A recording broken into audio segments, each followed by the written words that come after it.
Welcome, today in front of me HONOR Magic4 Pro, and I'll show you how to install iPhone keyboard on this device.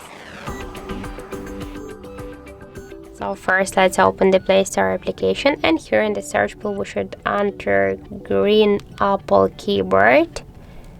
And now we should get this application. That's why tap to install and wait a couple of seconds while this application downloading and then installing on your device.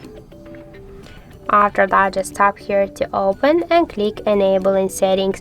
Now near green Apple keyboard, click once on the switcher, tap OK and again OK. Then just go back and click to switch input methods and switch your currently keyboard to the green Apple keyboard. Now the process is finished, and let's go somewhere to see the new look of our keyboard. And we can see that this keyboard is so close to the iPhone one, but they all of the similarities. So that's it. Thank you for watching, and if you find this video helpful, don't forget to leave a like, comment and to subscribe our channel.